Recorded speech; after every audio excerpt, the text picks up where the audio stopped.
Welcome to another episode of the Mixtape Matinee. I'm your host, Cole. And I'm Court. And we hope that everyone had a great Thanksgiving week. We just felt like it was probably good for us just to take a break during the holidays and then just come back fresh after. So, hopefully everyone stayed safe and was able to spend time with your loved ones.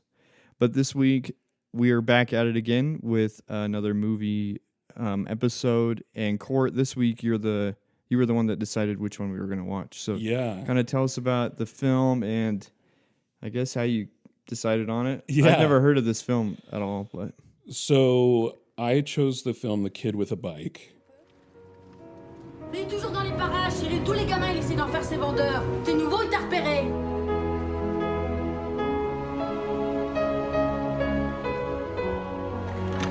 Cyril, reviens! Qu'est-ce qu'il y a? Je veux mon père.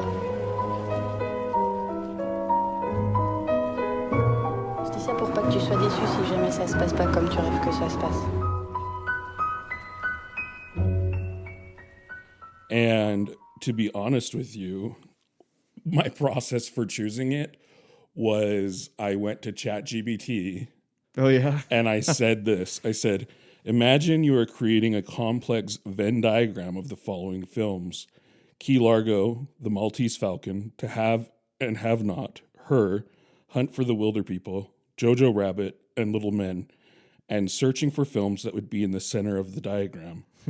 At the intersection of all these films, which would also be critically acclaimed, what films do you think would match this criteria? How many films did it give you? And it gave me, 8 films. These are the films that it gave me. In the Heat of the Night. Oh, okay. The Kid with a Bike. Okay. The Station Agent. I've never heard of that one. The Third Man. That one's good. Sideways. Never heard of that one. Paper Moon. Oh, I've heard of that one. Manchester by the Sea. Okay. And American Graffiti, which you and I actually watched together a long time ago. I don't know if you remember. No, yeah, I remember watching that. The one with Harrison Ford, and I think it was one of George Lucas's first films. Yeah. Interesting. Interesting that because you had those film noir films in there. Yeah, like the Maltese Falcon and Key Largo. Yeah. This movie doesn't seem like it doesn't at all. There's no noir. But it's also pretty different from the other films on that list as well, like Jojo Rabbit, Hunt for the Wilder People. So I don't know how ChatGPT came up with those suggestions, like what that Venn diagram theoretically looked like. And then it gave me a little blurb about all of them, and I asked it to tell me more about The Heat of the Night and The Kid with a Bike. And after reading up on what The Kid with a Bike was like, I just was interested. That's cool, huh? Yeah. In The Heat of the Night, that's a great film about racism. Yeah, I've never seen it. You've never seen it? Maybe we'll have to talk about that one later on the podcast. But that's funny that you picked film noir films because a lot of times movie watchers will dedicate November to noir. Oh, really? Noir November. Which, Interesting. looking back on it, like maybe we'll have to do that next year. Yeah, we'll have to just do noir films for November. I do like noir films. Me too, but maybe next November we can do that. Yeah, but that's cool. Tell us a little more about this movie. Yeah, so The Kid with a Bike is a film in French that was released in 2011 that is set in Belgium, and it follows the story of this 12-year-old boy who is at an orphanage, essentially. And his father has basically abandoned him because he says he can't handle it. He can't handle fatherhood, basically. Yeah, financially, emotionally. Yeah, he just can't be there for the kid. And every time he looks at him, I think he just feels guilty. Yeah, it's really sad. That aspect of it is really sad. And at one point, the kid who is named Cyril loses his bike, and he thinks that it's been stolen. But we later find out that his father sold it. Which is interesting because even after that, Cyril still like is wanting. He doesn't begrudge his father at all because of that, even though he broke his trust by selling his most prized possession. I think he's just so desperate to. I think for money too. Desperate for his father. Oh yeah. Oh yeah. I was being like, I think you're talking about the father. He was desperate for money, and so that's why. Yeah. And then the other thing is he just leaves. Yeah. And he moves away without telling Cyril. And then, it's super sad. He's kind of a resourceful kid though. Yeah. He like figures out where like this new job that he's at and finds him. Yeah. So basically what ends up happening, long story short, I don't know why I said shirt. There's this moment where the boy, in his search for his father, comes across this woman, and when the managers of the orphanage try to bring him back, he grabs a hold of her, he clutches onto her, and I thought it was interesting. She says, "You can hold on to me, but not so tight." Yeah.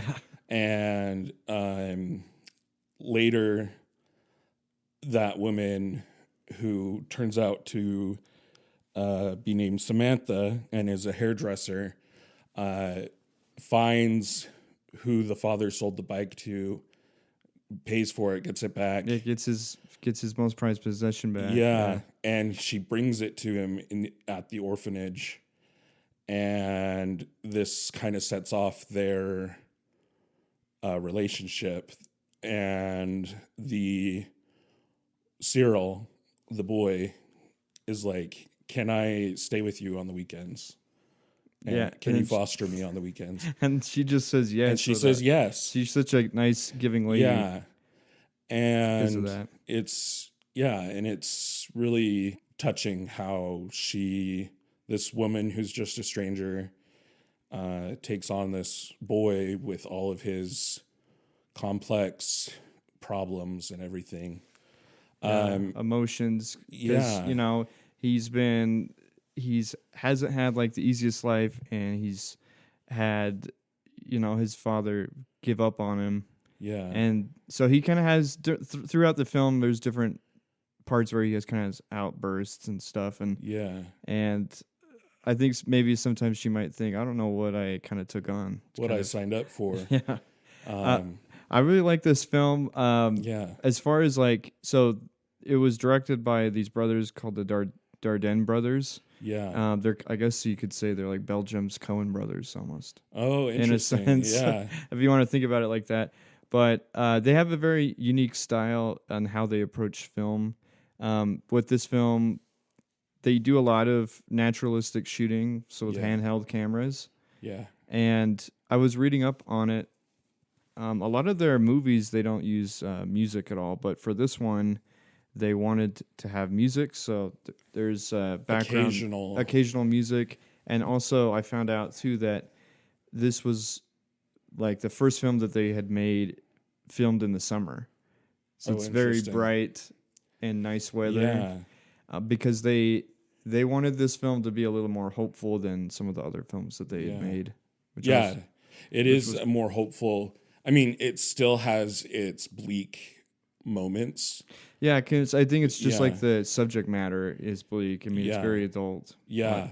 It's very much a slice of life film. It doesn't follow like a traditional story, like movie structure. Yeah. It just feels like a slice of life. Yeah. And also coming of age. Yeah. Because Cyril you kind of follow him, and he learns some life lessons. Yeah. He joins up with some not so good actors for actors, meaning like they're good actors in the films, but they're not good people. They're not good influences. Good influences. And he kind of starts like going down this bad path, but luckily by the end of the film, he realizes the mistakes and he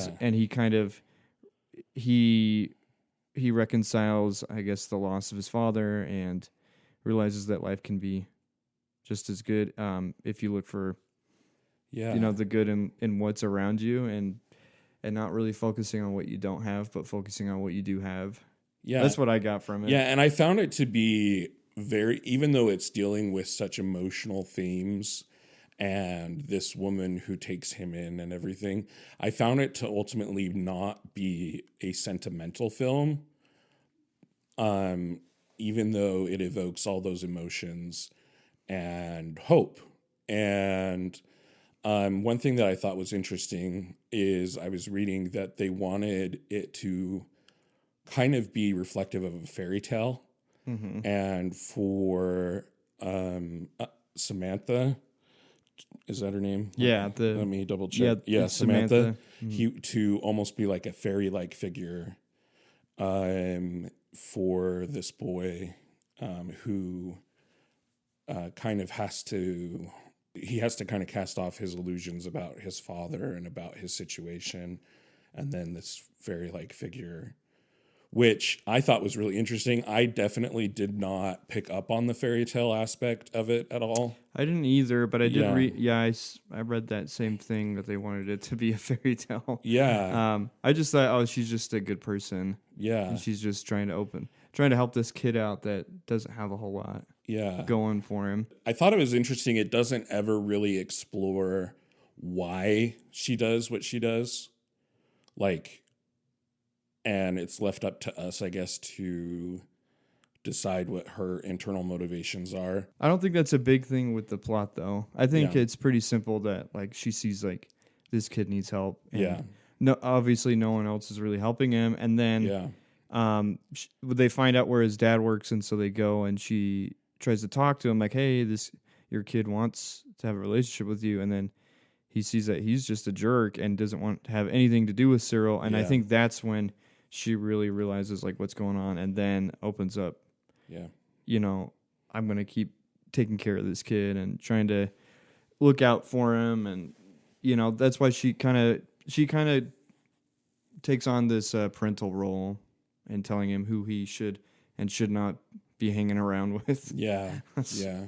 It definitely takes on a very lifelike quality because of the overall lack of music, even though there's occasional moments where this score is interspersed, and also because the way it's shot, like you said, it's handheld cameras, so you get that movement of the camera, which feels very lifelike, and it honestly feels like you're just watching these people live their lives. Yeah. As far as what I would rate the film, I would probably give it 4 out of 5 stars. I found it to be hopeful, touching, emotional, and I thought it was an interesting film stylistically. Yeah, I agree with all the things that you said. Probably give the same score. So for my film, so after I watched that, I was like, man. And then I realized I was looking at the Dardenne's brothers' other films, and I realized that I'd seen some of them. I saw their film, The Promise, which is another interesting story. It's about a young boy that helps this immigrant with her baby travel. I think it just helps her get from one place to the next. And it's kind of interesting that a lot of, at least the films that I've seen, they focus a lot on childhood, and they have a lot of child actors, and they focus on that coming of age type of film. And so I was looking at some of the other ones, and I kind of cheated this week, and I was like, I'm going to pick another film by the same directors, which we don't normally try to do on our podcast. We try to pick something that's a little different, but we've done it at least once before. Yeah, I just realized I love these type of films, the simple slice of life coming of age films, and I just was like, I can't get enough of this. Let's watch another one. So the movie I picked is Rosetta, and it's from 1999. Je m'appelle Rosetta. J'ai trouvé un travail. J'ai trouvé un ami. J'ai une vie normale. Like I said, by the same directors, the Dardenne Brothers. And this film also takes place in Belgium, and it's the story of a young girl who basically the whole time she's trying to hold down a job because her and her alcoholic mother live in a trailer park, and her mom doesn't really work, and so she's the kind of the responsible one. Yeah. And she's just trying to make ends meet, and life keeps throwing stuff at her. The difference between this film and the other one was, like I said, the music is a big thing. There's no music in this, which I thought was interesting. It reminded me of like No Country for Old Men.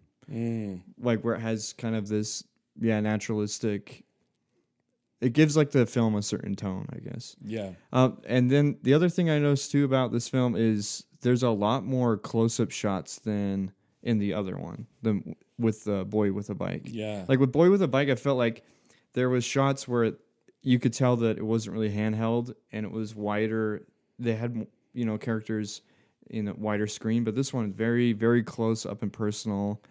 Still the handheld. It was pretty much handheld through almost all of the film, and very close up on the characters' faces, which I thought was super interesting. Like I said, gives that naturalistic style. The thing that I got from this movie was Rosita is like such an interesting character, even more than I think Cyril is in the other one, in that Rosita's really prideful. Like she does this thing where whenever she goes back home, she goes through this fence because she doesn't want people to see her going into the main gate. Her mom gets a fish from her quote unquote boyfriend, or I guess it wasn't boyfriend, but like someone that was feeling bad for them, and her pride makes she gets the fish from people she was working for. Oh, that's what it is. Yeah. Anyway, her pride makes her lash out, and she throws the fish away because she's like, "We're not beggars." She wants to work for what she has, and she wants to have a real job and try to hold it down. And I thought this film was cool too because right off the bat, we're thrown into this situation of her being thrown out of a job. And she there's fights the boss. Yeah, there's like no lead up. It's just like we're just like in it with her, and it's kind of cool. We instantly get connected with Rosita. Yeah, she throws fists at the boss. Yeah, she does. Yeah, and has to be dragged out by security. And the other thing about Rosita that's interesting too that I liked is that we feel sympathy for her, but we also, she's a complex character. She's a human being. She does things through the film where you probably wouldn't agree with.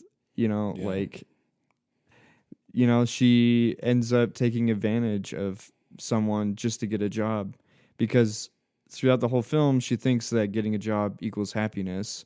But by the end of the film, she realizes that that's not the case. Yeah. Like you have to find happiness in what you have, which is like a similar thing to what I said The Boy with a Bike is like. You have to find that happiness with what you have. But anyway, she's just a tenacious character. She's not afraid to do what she has to do to survive. Although there's not like strong plot points, in their films, the Dardenne Brothers really do focus on the human experience, and I don't know, I just love it. Yeah, both films deal with people dealing with hard socioeconomic situations and navigating that. Rosita makes this friend, and he's like her one friend in the world, you feel like.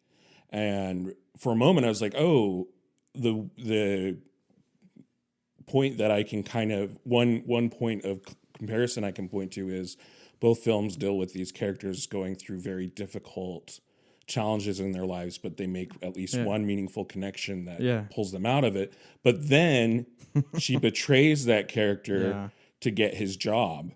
And I think we don't really, you and I, because of the lives we've had, don't understand what it's like necessarily to have that much desperation and to have to survive in those circumstances. And so I don't feel like I can judge Rosita for betraying her friend, but at the same time, it's unfortunate because you and I know that human connection is such an important part of life, but when you don't have your basic needs met, that it is understandable for that to come first for someone.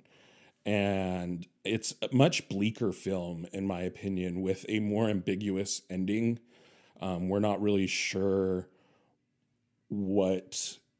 how Rosita's circumstances have changed by the end.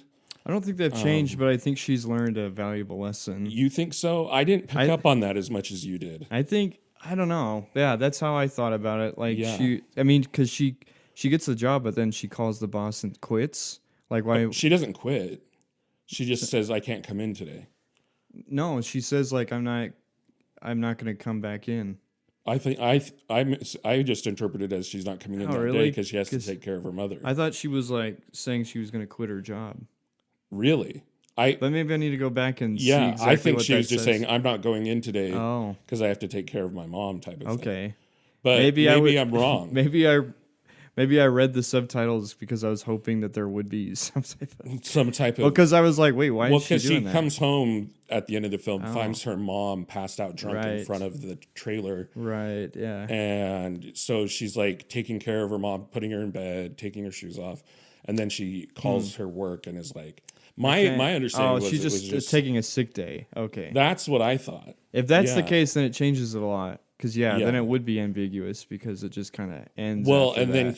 then at the very end, the friend that she betrayed is circling her on his motorbike as she's carrying this really heavy propane tank. And he's just circling her over and over again. She trips and she's weeping, and then he helps her up. And so that's the end. It just cuts. And Yeah. like, are we to take from that their relationship's going to be reconciled, or just what are we to take from that? That's what I wonder. I gotcha. Yeah. That also kind of makes it interesting, though, Yeah. because it just ends like that. Ambiguously. Yeah. But I guess maybe like the main thing is, seeing like how she deals with adversity is kind of, I think, it's kind of empowering though, because Yeah. she's so tenacious at the same time. It is inspiring. But yeah, this, I mean, She's got grit. she's got grit for sure. And this film, like I said, with the other films, I think they like filming it when it's rainy and cold outside, because The Boy with the Bike is the only one I've seen, that's in the summertime, or it's sunny and stuff like that. Something I thought was interesting about Rosita, well, the most touching scene for me in Rosita is the moment when she is lying in bed and she's trying to tell herself that she has some normalcy in her life. And so she's saying Some these affirmations like, I have a job, I have made a friend. I have made a friend, my life is normal. My life is, because that's all she wants. Yeah, and it's really touching, this moment. And we're to assume that she probably hasn't had that greatest of upbringing either. Yeah. I think her mom's probably always been an alcoholic, which has probably forced her to be so self-efficient and be so mature that she has to like do things for her and for herself and for her mom. Yeah. And both films, interestingly, have one parent totally missing from the picture entirely, and they never address why. Like, we never know who Rosita's father is. We never know who Cyril's mother is. And that's kind of interesting as well, that they don't fill in the details. They just take it. They just take this slice of life, and we just have to go with the flow. We just observe it like how life kind of is. Yeah. Anyway, I liked both films a lot. It is true Rosita has a darker feel to it, and it's not as clear cut at the end. I will say one thing from the movie with the boy with a bike. I thought it was going to end really sad. I did too. Because there's that, I'm not going to spoil it for anybody, but there's this one scene at the very end where you're like, oh no. Yeah. Like, I'm going to cry. Yeah. And then luckily that thing that you think's going to happen doesn't happen. And then it ends. Spoilers. And then it ends like really happy ending. And I'm like, oh man, that's a good feel movie. Yeah. I think if I probably wouldn't watch Rosetta again, but I probably would watch Boy with a Bike with someone. Yeah, I would. You know, if someone wanted like that kind of slice of life, Sunday feel, Sunday movie where you can just cozy up and you know, it's a good heartwarming story, which is it's kind of cool that we're watching these films as we're going into the holiday season. Yeah. Probably a good thing to keep that in mind that you know, sometimes people probably are having it harder than you are, and we all go through our own stuff. So just being nice to people, it goes a long way, I think. Yeah, I agree with you. I feel like Rosita is an important film. It's a critique of that system economically and everything, I think. But is it a film that I would enjoy rewatching again necessarily? Even though I like the film, I probably wouldn't watch it again. Whereas Kid with a Bike, because it does have a little more warmth, a little more hope, I would be willing to watch it with someone if they were interested in it, like you said. Yeah, definitely. What would you rate Rosita? I'd probably rate it like a 3. Really? Out of 5, probably. I was thinking higher, but I always have a bias. Cole and I watched it right before the podcast. Yeah. So I always have a bias once I've watched a film recently where I tend to overrate films, I think. I think I do. I like them. I think I do the same thing. And then once I've sat on it for a while, I'll rate that's why I'm giving lower. it a 3, I think. I think I would normally maybe give it a 3.5, but yeah. Anyway. See, I would be almost willing to give this film a 4 as well. Oh. But I don't think I would give it that high. I think that's slightly inflated because we just watched it and you're still in it, kind of ingesting it emotionally and like savoring it. Yeah. So I think probably more realistically, I would give this film a 3.7. Yeah. Okay. Yeah. Cool. Well, this week was fun. These movies were interesting. That's so funny that you picked it through AI. I know. I was just like, what is this? I was like, I know these movies are really different, but they capture kind of what I'm in the mood for, like Jojo Rabbit and then the Maltese Falcon. Like, what would be a blend of that? And in some strange way, it came up with those films. Do you think that it mentioned at the beginning? Did it work? Was this what was the Boy with the Bike? Is that what you're wanting? It was satisfying. Okay. And so, did it work? I guess so. You guess. Okay, but AI comes in with the wind. You know, I might have to try doing the AI thing when I have one of the movie weeks. That might be kind of a fun thing to try. Yeah, it helps you explore things you haven't heard of before. Yeah, especially if you're thinking of a very specific thing that you can't really put your finger on.